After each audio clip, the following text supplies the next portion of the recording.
الحمد لله نحمده ونستعينه ونستغفره ونعوذ بالله من شرور أنفسنا ومن سيئات أعمالنا من يهد الله فلا مضل له ومن يضلل فلا هادي له وأشهد أن لا إله إلا الله وحده لا شريك له وأشهد أن محمدا عبده ورسوله أعوذ بالله من الشيطان الرجيم بسم الله الرحمن الرحيم يا أيها الذين آمنوا اتقوا الله حق تقاته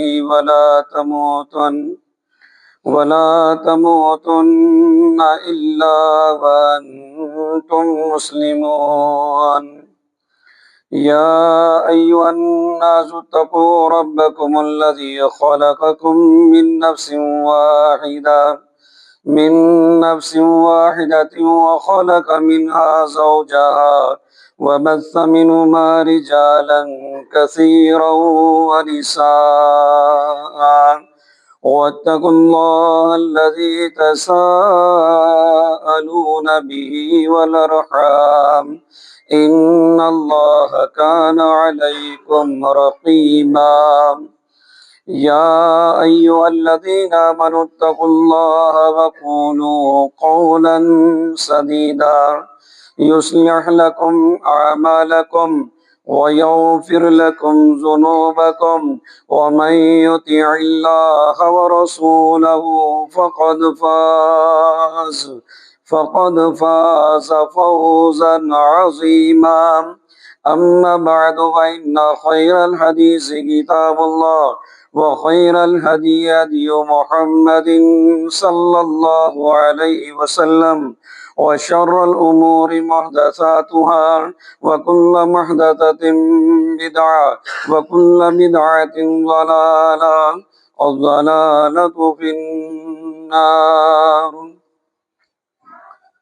قال الله تبارك وتعالى في كلامه المجيد في مقام آخر بسم الله الرحمن الرحيم إنما الصدقات للفقراء والمساكين والعاملين عليها والمؤلفة قلوبهم وفي الرقاب والغارمين وفي سبيل الله وابن السبيل فريضة من الله وقال النبي صلى الله عليه وسلم لا حظ فيها لغني ولا لقوی مکتسب۔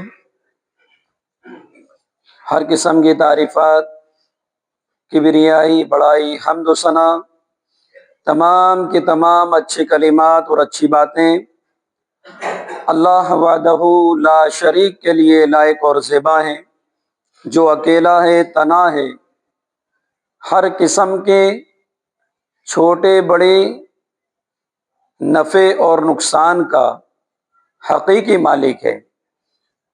ہر قسم کی اچھائی اور برائی یہ اللہ رب العالمین کی طرف سے ہی ہے، اللہ ہی کے ارادے سے، منشا سے یہ وقوع پذیر ہوتی ہیں، رونما ہوتی ہیں۔ یہ بات اور ہے کہ اچھائی میں اللہ کی رضامندی مرضی ہوتی ہے اور برائی میں اللہ کی منشا تو ہوتی ہے، ارادہ تو ہوتا ہے، اللہ کی خوشی اور رضامندی نہیں ہوتی۔ اللہ تبارک و تعالی اپنی لاتعداد رحمت نازل فرمائے سارے ہی انبیاء علیہ السلام پر، بالخصوص محمد رسول اللہ صلی اللہ علیہ وسلم پر، آپ کے آل و اصحاب پر، اور قیامت تک آپ کی پیروی کرنے والے تمام مومنین پر، آمین۔ حاضرین جمعہ، دو جمعہ زکوٰۃ کے تعلق سے آپ حضرات کے سامنے بات آئی، یہ تیسرا خطبہ، اس میں انشاءاللہ اس ٹاپک کو مکمل کرنے کی کوشش کریں گے، اور یہ بڑی اہم باتیں ہیں، مسائل بہت اہم ہیں۔ آپ میں سے ہر ایک کو، چھوٹا ہو، بڑا ہو، مرد ہو، عورت ہو، ہر ایک کو بہت غور سے سننا ہے، تھوڑا وقت ہے، سونا نہیں ہے، اور اپنے آپ کو ادھر ادھر نہیں لے جانا، دل و دماغ کو جمع حاضر واحد غائب نہیں کرنا، پورا جسم تو حاضر ہے، دماغ کہیں اور لگا ہوا ہے، تو مسائل میں کنفیوز ہو جائیں گے، پھر خلط ملط کر دیں گے، اس لیے بہت غور سے سننا ہے، کیونکہ سبھی کے لیے ہیں تقریباً یہ مسائل۔ اللہ سبحانہ و تعالی نے قرآن کے اندر اور پیارے رسول صلی اللہ علیہ وسلم نے اپنی احادیث میں اس بات کو واضح کیا ہے کہ ابن آدم انسان، ابن آدم انسان یہ مال کے معاملے میں بڑا حریص اور لالچی واقع ہوا ہے۔ اب کوئی کہہ رہا ہوگا کہ نہیں میں تو نہیں ہوں، ہے، ہر ایک کے اندر کچھ نہ کچھ مال کی چاہت، لالچ اور حرص ہوتی ہے۔ اللہ کے پیارے رسول صلی اللہ علیہ وسلم نے فرمایا لو کان لابن آدم وادیان من مال لابتغى ثالثا ولا يملأ جوف ابن آدم الا التراب ويتوب الله على من تاب۔ اگر ابن آدم انسان کے لیے مال کی دو وادیاں ہو جائیں، عرب وادی کہتے تھے ایک بڑے حصے کو، ایک بڑے حصے کو وادی، اور الگ الگ نام دیا کرتے تھے، تو ابن آدم کے لیے مال کے دو پہاڑ ہو جائیں یا دو وادیاں ہو جائیں، لب تغا ثالثاً، وہ حرص اور لالچ یہ کرے گا کاش تیسری بھی ہو جاتی، دو مل چکی لیکن ارادہ کیا ہے، حرص کیا ہے، کاش تیسری بھی ہو جاتی۔ ولا یملأ جوف ابن آدم الا التراب، اور آدم کی اولاد، انسان کا پیٹ مٹی ہی بھرے گی، مٹی ہی بھر سکتی ہے، مراد مرنے کے بعد ہی اس کی حرص ختم ہوگی، قبر میں جانے کے بعد ہی اس کی حرص ختم ہوگی، جب تک جسم میں جان باقی ہے پڑا بھی رہے گا وہ چارپائی میں تب بھی آرزو اس کی ختم نہیں ہوگی۔ وَيَتُوبُ اللَّهُ عَلَى مَن تَابَ، اور اللہ توبہ کرنے والوں کی توبہ کو قبول کرتا ہے۔ انسان گناہ کرتا ہے لیکن دل ہی دل میں سوچتا رہتا ہے ارے میں نے گناہ کیا ہے، میں نے گناہ کیا ہے، اس سے اس کے گناہ نہیں دھلیں گے، کتنا ہی پچھتا لو، کتنا ہی شرمندے ہو جاؤ جی، لیکن جب تک توبہ نہیں کیا، اللہ سے معافی نہیں مانگا، اللہ آپ کے گناہوں کو، ہمارے گناہوں کو معاف نہیں کرے گا۔ صرف پچھتانے سے، شرمندہ ہو جانے سے اللہ گناہوں کو معاف نہیں کرتا۔ وَيَتُوبُ اللَّهُ عَلَى مَن تَابَ، جو اللہ سے توبہ کرتا ہے، اللہ کے سامنے روتا ہے، گڑ گڑاتا ہے اور اپنے گناہوں کی معافی مانگتا ہے، رجوع کرتا ہے، گناہوں سے پلٹتا ہے، اللہ اس کے گناہ، اس کی توبہ کو قبول کرتا ہے۔ بھائیو، اسلام نے مال کمانے سے منع نہیں کیا، مال کمانے سے اسلام بالکل نہیں روکتا۔ اگر ہم دیکھیں انبیاء علیہ السلام کی زندگی میں بڑے بڑے مالدار انبیاء گزرے ہیں۔ سلیمان علیہ السلام کو اللہ نے وہ بادشاہت دی تھی کہ آپ نے دعا کی تھی اللہ میرے بعد قیامت کی صبح تک ایسی سلطنت کسی کو نہیں دینا، اللہ نہیں دے گا۔ نبی کو، سلیمان علیہ السلام کو وہ حکمرانی دی تھی، وہ سلطنت دی تھی، قیامت کی صبح تک اللہ کسی کو دے ہی نہیں سکتا۔ ہاں، تو اب انبیاء کے بعد میں اگر آپ دیکھیں صحابہ اکرام میں بڑے بڑے مالدار، ہم لوگ چند صحابہ کو جانتے ہیں، عثمان غنی رضی اللہ عنہ کو جانتے ہیں، ہم لوگ عمر فاروق رضی اللہ عنہ کو جانتے ہیں، لیکن آپ کو میں بتا دوں سینکڑوں صحابہ ایسے ہیں جو بڑے بڑے مالدار تھے جی، بڑی دولتیں کمائی انہوں نے۔ اسلام مال کمانے سے نہیں روکتا، منع نہیں کرتا، لیکن ہاں اسلام نے مال کمانے، الفاظوں پر غور کریے، اسلام نے مال کمانے اور مال کما کر کے خرچ کرنے کے معاملے میں اصول و ضوابط بیان کیے ہیں، اصول و ضوابط بیان کیے ہیں، شرائط بیان کیے ہیں، مال کیسے کماؤ گے، کہاں سے کماؤ گے، تمہارا طریقہ کیا ہوگا، کیا ذریعے حلال ہے کیا حرام ہے، اللہ نے اصول و ضوابط بیان کیے۔ مال کمانے کے بعد مال کہاں خرچ کرو گے، کہاں نہیں کرو گے، کتنا کرو گے، کتنا نہیں کرو گے، کیسے کرو گے، اللہ نے اصول و ضوابط بیان کیے ہیں۔ کیوں؟ اللہ کے پیارے رسول صلی اللہ علیہ وسلم نے بیان فرمایا نا، قیامت کے روز، قیامت کے روز یہ حدیث کو اگر اس انداز میں نہیں سنے ہو تو سنیے گا۔ قیامت کا دن کتنا ہوگا؟ 50,000 سال کا ہوگا۔ اگر کوئی انسان سفر کر رہا ہوتا ہے، 2 گھنٹے کھڑا ہو جائے تو ٹانگیں بدلتا رہتا ہے اور آرزو کرتا ہے کہ کوئی تھوڑی سی جگہ دیتے یا ٹوائلٹ کے پاس ہی بیٹھ جائے، جگہ مل جائے تو نہیں دیکھتا۔ پھر انسان کہیں کھڑا ہوا ہے انتظار میں، 2 گھنٹے 3 گھنٹے گزر گئے تو تل ملانے لگ جاتا ہے کہ پیر دکھنے لگے، کمر دکھنے لگی۔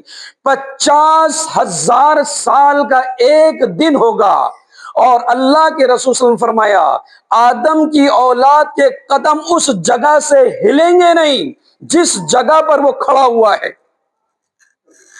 جب تک اس سے 5 سوال نہیں کر لیے جائیں گے۔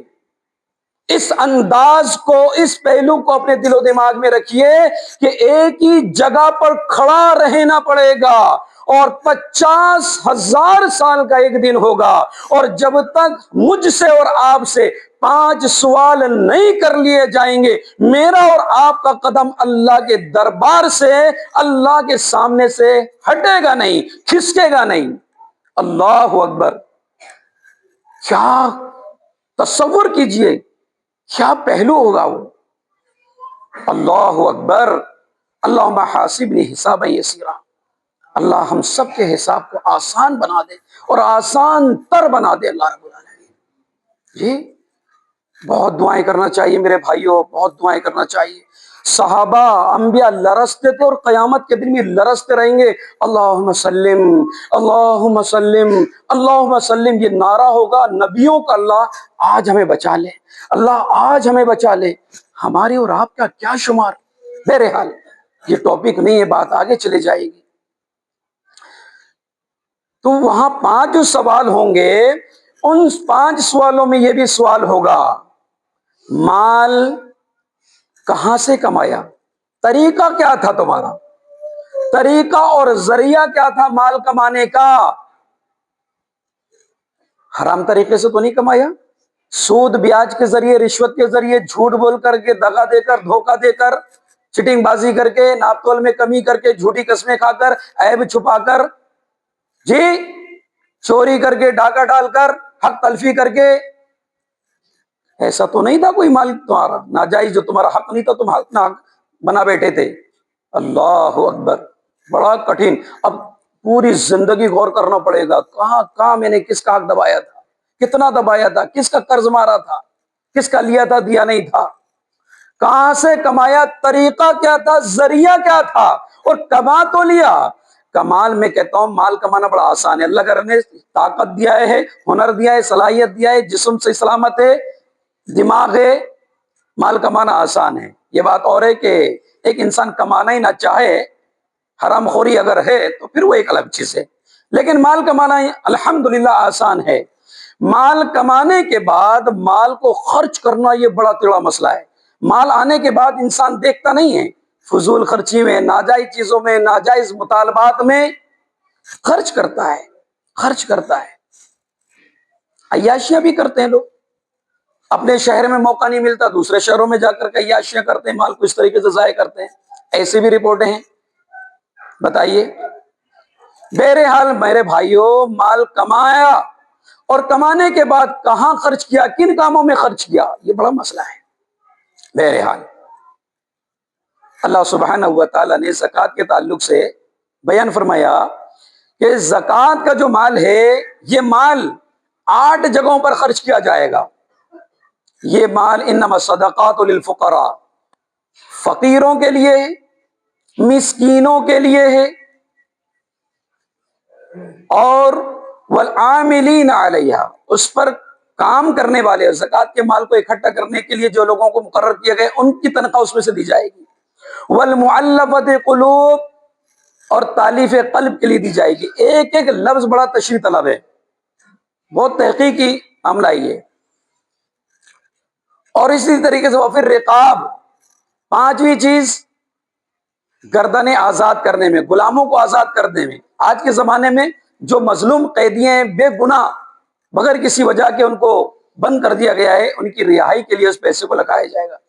والغارمین، چھٹا معاملہ، ایک آدمی قرض دار ہو گیا، اس کی قرض کی ادائیگی کے لیے اس کو دیا جائے گا۔ وفی سبیل اللہ، اللہ کے راستے میں۔ اب اللہ کے راستے میں لوگوں نے ایسا غلط معاملہ لیا اس کو، ہر چیز جو بھی دینی معاملہ ہے اس میں، مدرسہ ہو، مسجد ہو، کتابیں شائع کرنا ہو، قرآن شائع کرنا ہو، جو بھی دینی معاملہ، دینی پروگرام ہو، سب کے لیے لوگوں نے اس کو لے لیا۔ نہیں، آپ اگر تحقیق کریں گے، وفی سبیل اللہ، اللہ کے راستے میں، جنگ کے لیے، مجاہدین کے لیے یہ مال صرف کیا جائے گا۔ وابن سبیل، ایک آدمی صاحب حیثیت تھا لیکن سفر کر رہا تھا، سفر کے درمیان مال خرچ ہو گیا یا لوٹ لیا گیا، اب اس کو اتنا دیا جائے کہ وہ اپنی منزل تک آسانی کے ساتھ پہنچ جائے۔ یہ نہیں دیکھا جائے گا میاں تم تو بڑے مالدار ہو، کروڑ پتی ہو، نہیں۔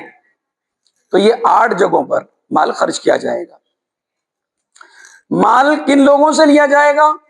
فعلم، اللہ کے رسول فرمایا جان لو، اللہ تبارک و تعالیٰ نے تم پر صدقہ، زکوٰۃ فرض کیا ہے۔ تؤخذ من اغنیائہم فترد علی فقرائہم، یہ جو سوال ہے نا، زکوٰۃ کن شہروں میں دی جائے گی؟ جبل پور میں نکال لی گئی، دلی بھیج دی گئی، دلی میں نکالی گئی، بامبے بھیج دی گئی، زکوٰۃ کس جگہ خرچ کی جائے گی؟ تؤخذ من اغنیائہم، ان کے مالداروں سے لی جائے گی، فترد علی فقرائہم، اور انہی کے غریبوں میں تقسیم کی جائے گی۔ علماء اس بات پر متفق ہیں، جمہور کا یہ فتویٰ ہے کہ جس شہر میں، جس گاؤں میں زکوٰۃ وصول کی جائے گی ان کے مالداروں سے، اسی شہر کے فقیروں میں زکوٰۃ تقسیم کی جائے گی، دوسرے شہر نہیں بھیجی جائے گی۔ ہاں، ایک بات ہے، کوئی ایسا حادثہ آ گیا، طوفان آ گیا، زلزلہ آ گیا، تباہی مچ گئی، ایک سالی آ گئی کہ اس شہر کے غریبوں سے زیادہ دوسرے شہر کے مسلمان مستحق ہیں، بوقت ضرورت حالات کے پیش نظر اس زکوٰۃ کو دوسرے شہر میں بھیجا جائے گا، ورنہ نہیں۔ کوئی شرعی عذر نہیں تو دوسرے شہر میں زکوٰۃ نہیں بھیجی جائے گی۔ اب یہاں لوگ موجود ہوتے ہیں، غریب فقراء، فلاں جگہ بھیجا جا رہا ہے، فلاں جگہ بھیجا جا رہا ہے، فلاں جگہ نہیں، بالکل جائز نہیں ہے، یہ جائز نہیں۔ جس شہر کے مالداروں سے زکوٰۃ لی جائے گی اسی شہر کے فقیر مساکین 8 جو حقدار ہیں ان پر اس زکوٰۃ صرف کی جائے گی۔ اچھا، زکوٰۃ کن لوگوں کو نہیں دی جائے گی؟ یہ بھی بڑا مسئلہ ہے۔ زکوٰۃ کن لوگوں کو نہیں دی جائے گی؟ یہ بھی بہت بڑا اہم مسئلہ ہے۔ ذرا زکوٰۃ کافر اور مرتد، کافر کا تو بالکل حق نہیں ہے اس میں، غیر مسلم کا بالکل حق نہیں ہے، کافر اور مرتد کو زکوٰۃ نہیں دی جائے گی۔ بنو ہاشم، بنو عبد المطلب، یعنی پیارے رسول صلی اللہ علیہ وسلم اور آپ کے اہل خانہ کو، اہل و عیال کو زکوٰۃ نہیں دی جائے گی۔ بنو ہاشم، بنو عبد المطلب، یعنی آپ صلی اللہ علیہ وسلم اور آپ صلی اللہ علیہ وسلم کے اہل خانہ، گھر والوں کے آزاد کردہ غلاموں کو زکوٰۃ نہیں دی جائے گی۔ زکوٰۃ مالداروں کو یا ایسے صحت مند انسان کو، غور کیجئے، بہت سے صحت مند ہیں اور اپنے آپ کو مفلس ثابت کرتے ہیں، کماتے نہیں ہیں، صرف یہ امید میں رہتے ہیں کہ فلاں دے دے، فلاں دے دے، فلاں دے دے، اس سے لے لیں، اس سے لے لیں۔ یہ بہت بہت بڑا مسئلہ ہے۔ لا حظ فیہا لغنی ولا لقوی مقتصب، اس زکوٰۃ کے مال میں کسی مالدار کا کو اور کسی ایسے صحت مند طاقتور انسان کا حصہ نہیں جو کما سکتا ہے، کمانے کی حیثیت رکھتا ہے، کمانے کی قوت رکھتا ہے لیکن نہیں کما رہا ہے، اس کی غلطی ہے، ایسے انسان کا اس میں حصہ نہیں ہے۔ تو مالدار، صحت مند، قوی، طاقتور انسان جو کمانے کی حیثیت رکھتا ہے، ایسے سالم ہے، ایسے انسان کا اس میں حصہ نہیں ہے۔ زکوٰۃ میں والدین اور اولاد، یہ بہت اہم مسئلہ ہے، سن لیجیے، غور کیجیے۔ والدین اولاد والدین کو زکات نہیں دے گی. والدین میں باپ دادا پر دادا آگے چلے جائیے آپ, نہیں. اولاد میں بیٹا پوتا پر پوتا آگے چلے جائیے آپ. والدین کو اولاد زکات نہیں دے گی, والدین اولاد کو زکات نہیں دے گی. اچھا, شوہر بیوی کو زکات نہیں دے گا, شوہر بیوی کو زکات نہیں دے گا. کیوں؟ والدین کے اوپر اولاد کی پرورش اور اس کی ذمہ داری ہے, اور اولاد پر ماں باپ کی ہے, کفالت ضروری ہے, فرض ہے. شوہر کے اوپر بیوی کی کفالت, اس کے اخراجات اٹھانا فرض ہے, بیوی کے اوپر شوہر کے نہیں, بیوی کے اوپر شوہر کے نہیں. یہ بات اور ہے کہ بہت سے مرد صرف بیویوں پر ڈیپینڈ ہے, صرف بیویوں کی کمائی کھا رہے ہیں, یہ بات اور ہے. وہ بیچاری نہ چاہتے ہوئے بھی محنت مشقت کر رہی ہے, گھر چلا رہی ہے, یہ الگ بات ہے. لیکن شوہر پر فرض ہے کہ اپنے بیوی بچوں کے اخراجات اٹھائے, برداشت کرے, کمائے, ان کو کھلائے, ان کی ضرورتیں پوری کرے, یہ شوہر پر فرض ہے. تو شوہر بیوی کو نہیں دے گا, لیکن بیوی شوہر کو دے سکتی ہے. ایک اور مسئلہ ہے, بہن بھائی ہیں, اگر غیر شادی شدہ ہے تو بھائی کے اوپر بہن کی کفالت ہے نا, لیکن شادی ہو گئی بہن کی, اب کفالت ختم ہو گئی. تو بہن اگر بھائی غریب ہے, اور بھائی اگر بہن غریب ہے, تو بھائی بہن کو اور بہن بھائی کو زکات دے سکتی ہے. معنی یہ ہوا کہ جس کی کفالت جس کے اوپر فرض نہیں ہے, وہ ایسے غیر کفالت والے کو زکات دے سکتا ہے, لیکن جس کی کفالت جس کے اوپر ہے اس کو زکات نہیں دی جائے گی. یہ بہت اہم مسئلہ ہے. مسائل بہت سارے ہیں, عام مسائل بیان کر دیتے ہیں.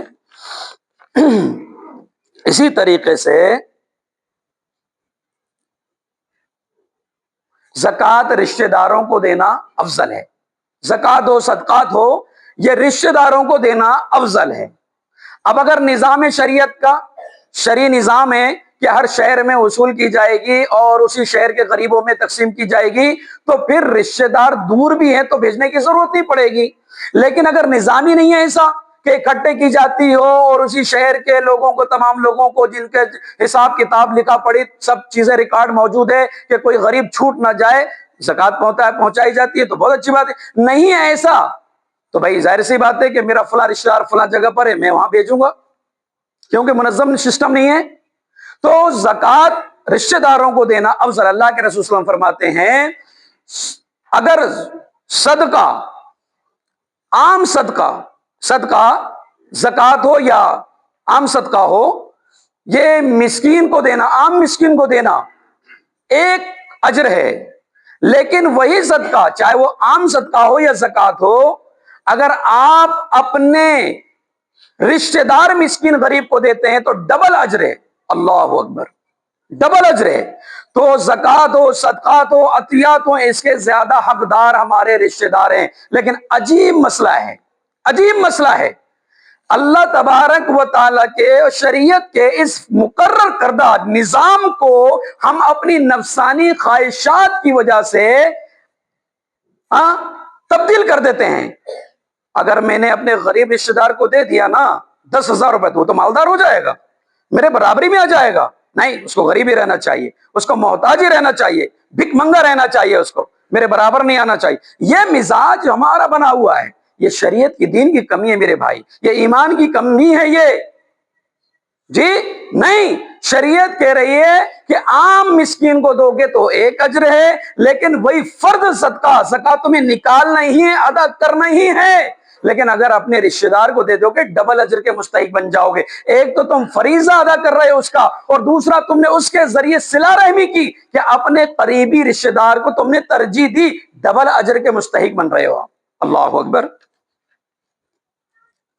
زکات کا تعلق رمضان سے نہیں ہے. زکات عام طور پر لوگ جو ہے زکات رمضان میں نکالتے ہیں. نہیں میرے بھائیوں, یہ بہت بڑی غلطی ہے. یہ بہت بڑی غلطی ہے۔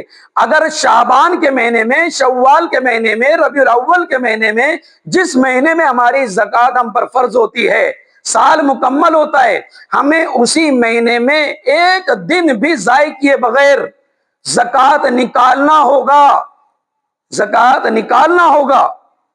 بھائی رمضان کا مہینہ آنے والا ہے، کب آنے والا ہے بھائی؟ فلاں، اب یہ سال تو گزر گیا، آئندہ سال اس مہینے میں آئے گا، انگریزی کا یہ مہینہ ہوگا، عربی کی یہ تاریخ ہوگی، سارا عید الاضحیٰ یہ مہینے میں آئے گی، عید اتنی تاریخ کو آئے گی۔ ہم یہ حساب رکھتے ہیں اور اس کے لیے فکر مند رہتے ہیں، تو زکوٰۃ بھی فرض معاملہ ہے، اس کے لیے ہم فکر مند کیوں نہیں ہیں؟ اتنا غور و فکر کیوں نہیں کرتے؟ یہ نصاب، یہ سارا لکھا پڑھی کیوں نہیں کرتے؟ اس معاملے میں اتنا ہلکا ہم نے کیوں سمجھا ہوا ہے زکوٰۃ کو؟ تو زکوٰۃ کے معاملے میں بھی لکھا پڑھی ہونا چاہیے کہ بھائی یہاں میرا سال پورا ہوا، یہاں میں نصاب کو پہنچ گیا، صاحب حیثیت ہو گیا، اس مہینے کی اتنی تاریخ کو میرا سال مکمل ہوگا اور اس دن مجھے زکوٰۃ نکالنی ہے، یہ لکھنا پڑے گا اپنوں، اتنا ہلکا معاملہ نہیں ہے۔ تو زکوٰۃ کا تعلق رمضان کے مہینے سے نہیں بھائیو، اگر غلطی ہوتی ہے تو بہت بڑی غلطی کر رہے ہیں ہم۔ اس مال سے، ہاں آپ کو لگ رہا ہے کہ میرا رشتہ دار آئے گا، فلاں مستحق اس مہینے میں آئے گا تو میں اس کو دے دوں گا، اپنے مال سے اس کا حصہ الگ کر دیں، آپ نکال کر الگ رکھ دیں، سوچنا نہیں ہے کہ کر دیں گے، نہیں، سال مکمل ہو گیا، اس مال سے 2.5% ہمیں الگ کر دینا ہے۔ اگر شہر کے لوگ مستحق نہیں ہے، ضرورت مند نہیں ہے زیادہ، اور آنے والے کا انتظار کر رہے ہیں، تو اگر ضرورت مند ہے تو فوراً پہنچا دیں، انتظار نہیں کرنا ہے۔ بہت سے مسائل ہیں، تھوڑا سا وقت درکار رہے گا۔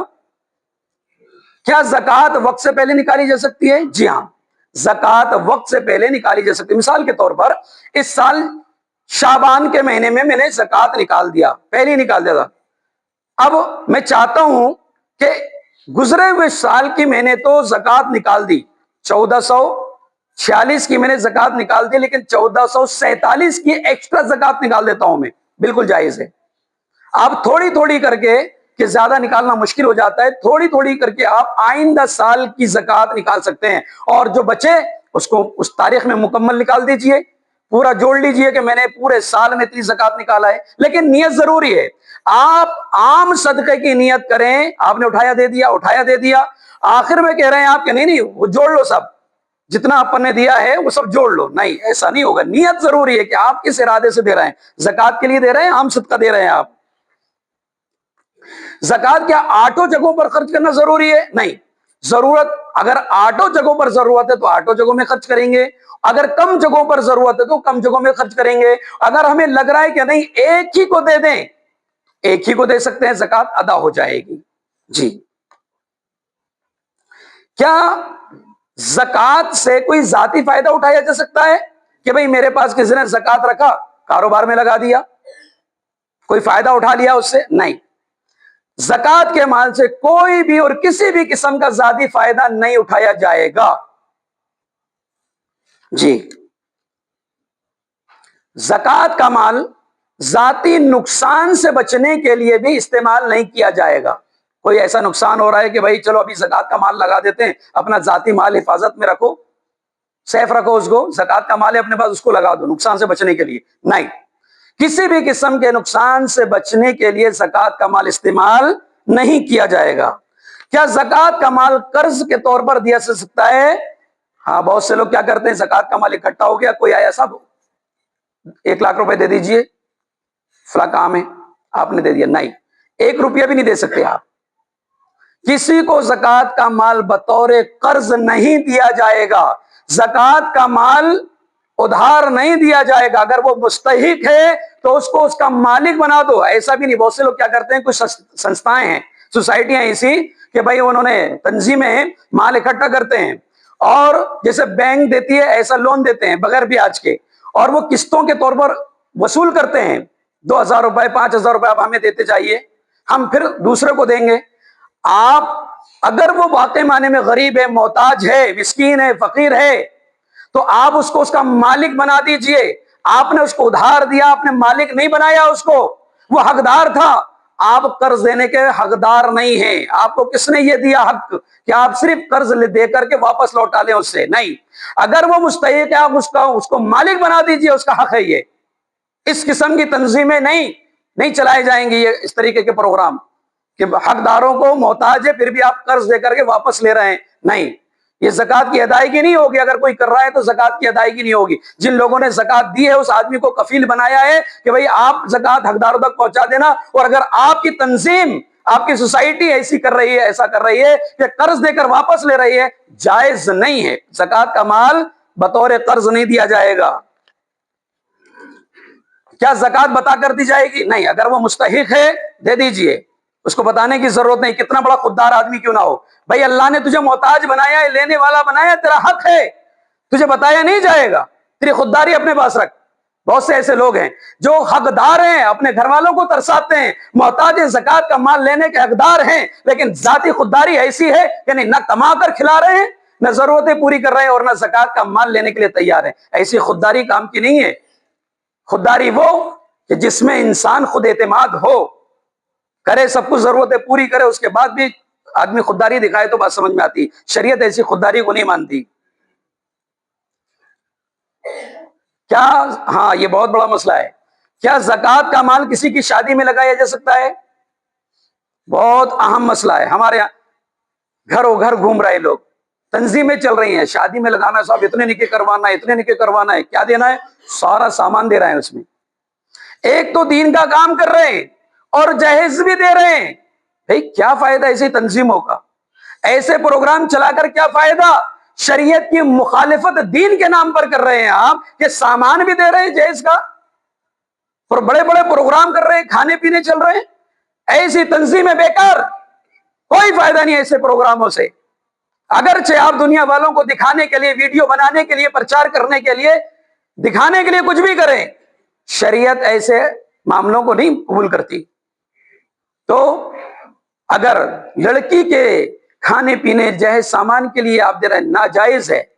ایک غریب آدمی ہے، شادی کرنا چاہتا ہوں لیکن میرے پاس ولیمے کے لیے پیسہ نہیں ہے، گھر کے اخراجات، ضروری سامان کے لیے پیسہ نہیں ہے، اس کو دیا جائے گا. غریب آدمی ہے، زکوٰۃ کا مال دو تاکہ وہ اپنا ولیمہ بھی کر سکے اور اپنے گھر کے جو سامان ضروری وہ مہیا کر سکے، اس کو دیا جائے گا. ایسے مرد کو دیا جائے گا. لیکن شادی کے نام پر لڑکیوں کے لیے مانگا جاتا ہے اور جہیز اکٹھا کیا جاتا ہے. اور ہم نے دیکھا ایسی شادیاں جو ایک متوسط درمیانی طبقے کا آدمی نہیں کرتا. اتنا شاندار پروگرام جو یہ مانگنے والے مانگ کر اکٹھا کرنے والے بڑے بڑے پروگرام کرتے ہیں، اور تولوں کے تولے سونا چاندی دیتے ہیں، سامان بھر بھر کے دیتے ہیں، گاڑیاں بھر بھر کے سامان جاتا ہے. نعوذ باللہ من ذالک. یہ مسلمانوں کا مال ناجائز طریقے سے ہڑپ کرنے والے غدار لوگ ہیں، یہ لٹیرے ہیں. یہ ایسے قسم کے لوگ جو اللہ کے نام پر جو ہے ہمارا آپ کا مال لوٹتے ہیں. اور بھائیو ایک بات یاد رکھیے، آج ہماری کوششیں، قد و کاوشیں، جو دروازے میں آ گیا اس کو دے دیے، دو دروازے میں آ گیا اس کو دے دیے، بھک منگوں کو ساری زکوٰۃ چلے جاتی ہے. یہ لٹیرے برقع پہن کر، یہ ٹوپی لگا کر، جبہ کپا پہن کر، امامہ پہن کر، یہ لٹیرے غیر مسلم مسلمانوں کی ایک بڑی رقم کو وصول کرتے ہیں. صرف زکوٰۃ یہ نہیں کہ فقیروں کو دی جائے گی. کیوں نہیں ہے ہم ایسی تنظیمیں؟ کیوں محنت نہیں کرتے مسلمان نوجوان بزرگ ریٹائرمنٹ لوگ ایسے کیوں نہیں ہمارے درمیان جو محلے کے شہر کے لوگوں کا حساب کتاب رکھیں کہ کون ایک فقیر آدمی ہاتھ پھیلاتا ہے آپ دے دیتے ہیں، لیکن وہ غیور آدمی، وہ مسکین غیرت مند جو محنت کر رہا ہے، رات دن پسینہ بہا رہا ہے، لیکن پھر بھی آپ کے ہمارے بچوں کی طرح کھلا نہیں سکتا، آپ کے ہمارے بچوں کی طرح پہنا نہیں سکتا، آپ کے ہمارے بچوں کی طرح تعلیم نہیں دلا سکتا. اس غیور کو، غیرت مند کو کون دے گا اور اس کا جائزہ لے گا؟ صرف گھر بیٹھے آ جائے اور دے دی اور ہم نے سمجھا کہ زکوٰۃ ادا ہو جائے گی. فریضۃ من اللہ، بچیں گے نہیں. اللہ کی طرف سے فریضہ ہے، ڈھونڈ کے تلاش کر کے حساب کتاب رکھ کر دینا پڑے گا. صرف بری نہیں ہو جائیں گے کہ میرے گھر میں آیا، دروازے پہ آیا اور میں نے دے دیا. بالکل نہیں ہوں گے. یہ ذمہ داری ہے مسلمانوں ہماری، اور خاص طور پر پڑھے لکھے سمجھدار طبقے کی ذمہ داری ہے کہ وہ یہ سارا کام کریں. مسلمانوں کی، نوجوانوں کی یہ تنظیمیں، کمیٹیاں ہونا چاہیے. کیا کر رہے ہیں ہم لوگ؟ بہت سارے کام نہیں کر رہے ہم لوگ. نماز روزے کو سب کچھ سمجھا ہوا ہے ہم نے، بہت سے حقوق و العباد کے معاملات پامال ہیں ہم سے. کوئی ایسا نظام، سسٹم نہیں ہمارے پاس میں. جو شریعت دیتی ہے ہمیں. زکوٰۃ کا مال دینی کتابوں کے لیے، قرآن کی اشاعت کے لیے نہیں دیا جائے گا. بہت سے لوگ آتے ہیں صاحب کتابیں چھپوانا ہے، قرآن چھپوانا ہے، لوگ زکوٰۃ کا مال دے دے رہے. بھائی شریعت میں نہیں ہے وہ. اللہ رب العالمین نے 8 مصارف گنائے، اس میں وہ نہیں ہے قرآن چھپوانا. دینی پروگرام کے لیے زکوٰۃ کا مال لینا نہیں ہے. کیوں لے رہے ہیں؟ اور دینے والے کیوں دے رہے ہیں؟ نہ قرآن کے لیے اور نہ کوئی دینی کتابوں کے لیے اور نہ کوئی دینی پروگراموں کے لیے زکوٰۃ کا مال نہیں دیا جائے گا. ذاتی عام صدقات دیں، اپنی ذاتی کمائی سے دیں، تحفہ دیں، تحائف دیں. اس کے علاوہ بھی تو مال ہے نا، کہ صرف بس زکوٰۃ کا 2.5% اسی میں سب کچھ کرنا ہے. ہمیں قرض بھی اسی میں سے دینا ہے، مدد بھی اسی میں سے کرنا ہے، تحفے تحائف بھی اسی میں سے دینا ہے، دل بھی جیتنا ہے، خوش بھی کرنا ہے اسی میں سے. باقی سب ہمارا ہے، اس میں کسی کا حق نہیں ہے. یہ کیسا تصور ہے؟ ایسا نہیں کرنا ہے. بہرحال اللہ رب العالمین سے دعا ہے کہ اللہ رب العالمین جو باتیں کہی گئی مجھے بھی اور آپ سب کو بھی غور و فکر کے ساتھ اللہ رب العالمین عمل کرنے کی توفیق عطا فرمائے. اللہم ارنا الحق حقا وارزقنا اتباعہ وارنا الباطل باطلا وارزقنا اجتنابہ. اے اللہ رب العالمین ہمارے سامنے جو حق ہے اس کو بالکل واضح کر دے اور ہم سب کو اس حق کی پیروی کرنے کی توفیق عطا فرمائے. اور جو غلط ہے، جھوٹ ہے، باطل ہے، برا ہے، اللہ رب العالمین اس کو بھی ہمارے سامنے سب کے سامنے واضح کر دے. ہم سب کو اس سے بچنے اور بچانے کی توفیق عطا فرمائے. بارک اللہ لنا ولکم فی القرآن الحکیم ونفعنا وإیاکم بالآیات والذکر الحکیم انہ تعالی جواد کریم ربنا حلیم.